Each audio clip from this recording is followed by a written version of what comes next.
Hey, what's going on, guys, and welcome back to another episode of the Bundesliga Career Mode. This is the 12th episode of the series. And we started today's episode off by putting in a bid here for Nampalys Mendy, the holding midfielder that currently plays for Nice, 76 overall, 23 years old. We tried for him in the summer transfer window, but Nice weren't liking the bids we put in. So we put in a bid here of £1.4 million plus Ekdal, and we shall wait and see what the French side say. And also, as you can see, Eintracht Frankfurt came back to us regarding the bid for Mark Stendera in the last episode. We put in a bid of £600,000 plus Aaron Hunt, and Eintracht Frankfurt said that was okay, as Nice just rejected our latest bid for Mendy. So Eintracht Frankfurt do accept the bid, £600,000 plus Aaron Hunt. Now, as I said before, Hunt is one rating higher, but he's 9 years older. He's gone down a rating from 77 to 76, so presumably he's only going to get worse, whereas Stendera is only going to get better. So I know some of you guys may be confused by that deal there. Why swap out a better player for a worse player, plus some cash as well? But again, with Hamburg, we're thinking about the future. We're trying to build a younger side with more potential,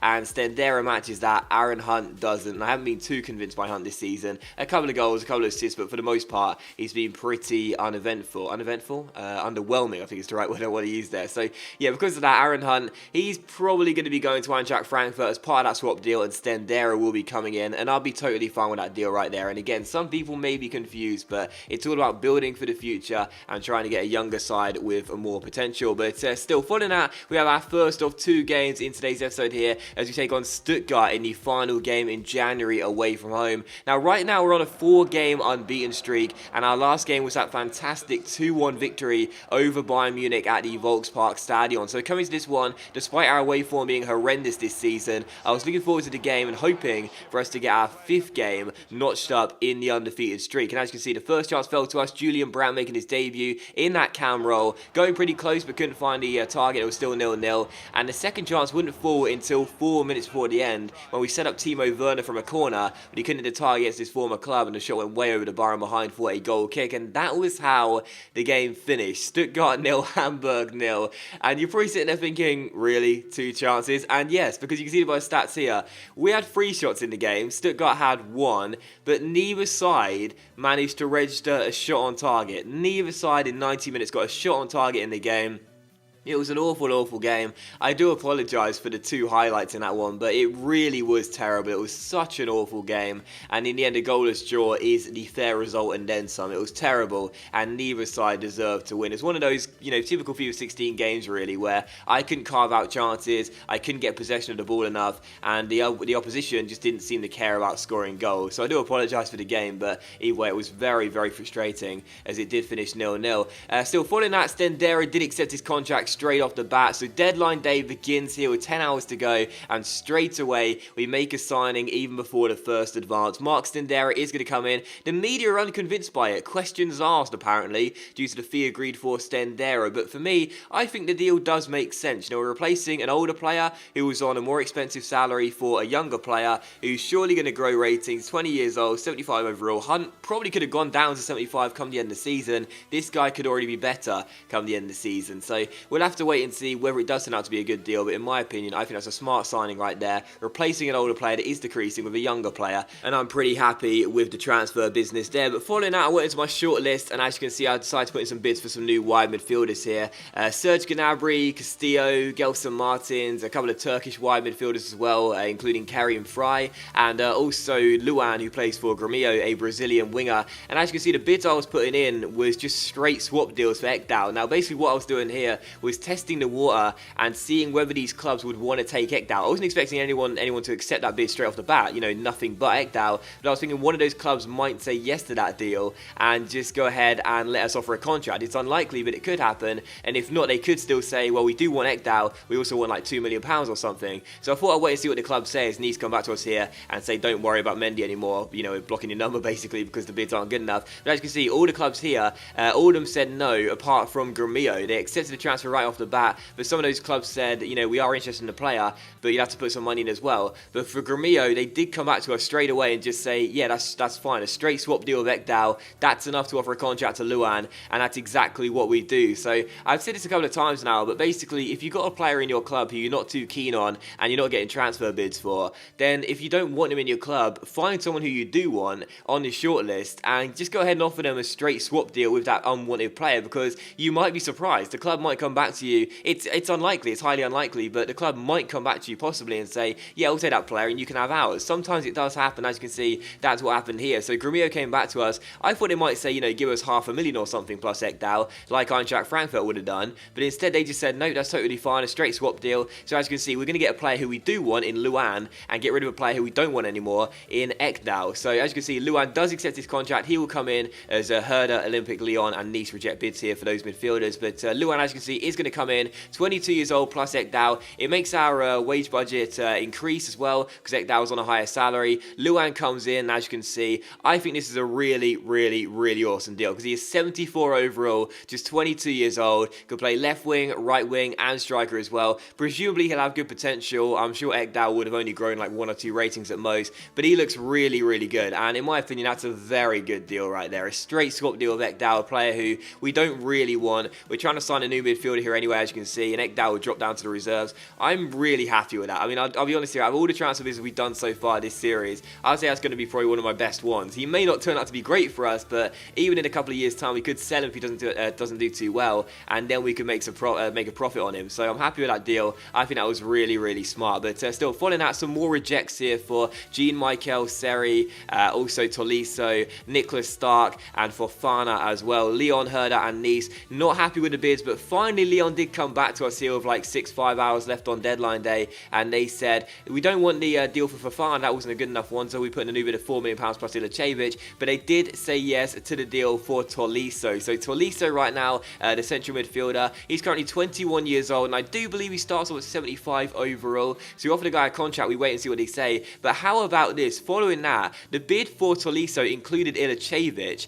and then we found out Ilicevic was going to be departing the club, and he was going to join Hoffenheim come the end of his contract. But Tolisso just accepted his contract with us, and this deal includes Ilicevic. So I was thinking, what's happening here? Because Ilicevic has told us he's going to Hoffenheim come the end of his contract, which is up in 6 months' time. But the deal to take Tolisso to the Volkspark Stadion includes Ilicevic. So what do? Do I accept the Tolisso deal? I gave a new contract to Fofana, and I thought we'd wait and see what he says. Sorry, a new bid for Fofana, we'll wait and see what Leon say. But as you can see, Ilicevic has said he's going to join Hoffenheim on a free transfer. There's no actions for a departing player, but I can go ahead and sign Tolisso right now. So I advanced 1 hour in the on deadline day, and Tolisso was still waiting to come in. So an hour's passed. We know that Ilicevic is going to join Hoffenheim next season, but I can still sign Tolisso and send Ilicevic to Lyon. So I thought, if Fofana declined his contract, I won't give him a new one. I'll just go ahead and accept Tolisso's deal. And this is really bizarre, but as you can see, Tolisso comes in for £3.5 million plus Ilicevic.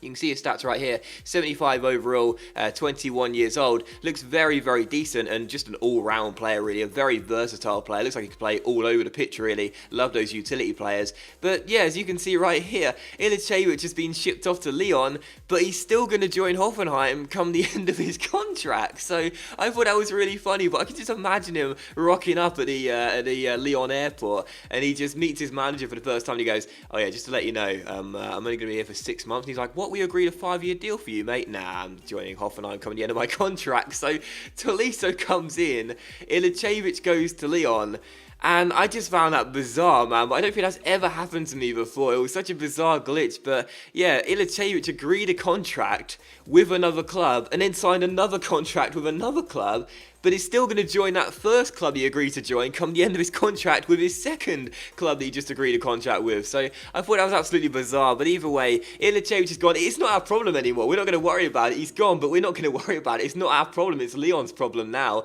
He'll probably come back to Germany next season and play for Hoffenheim, but but for the time being, it's not our problem. He's gone now. But either way, as you can see, Tolisso came in, and our final signing of transfer deadline day was this guy right here, Tobias Strobel. It was our fourth and final signing. He'll come in next season from Hoffenheim on a pre-contract. So Strobel will arrive next season. I think he's a squad player, 30 grand a week. He'll do a decent job for us. Of course, Sparhich will be leaving come the end of the season, so he'll come in, be a squad player, not a first team player, but that's okay with me. And again, for a free transfer, you're not going to say no. So transfer deadline day ends, a bizarre transfer deadline day. We spent just over £11 million, received £11 million, bought in 4 new players, 1 on a pre-contract, and yeah, I'm very happy with the business we've done here, I really am. But how do you guys rate our business here in this January transfer window? Did I make some good signings? Rate it out of 10. Did I make some good deals, or maybe some poor decisions in your opinion? Maybe you guys wouldn't have sold Rene Adler, or wouldn't have signed Tolisso or something. Let me know in the comment section down below. Rate my transfer business out of 10.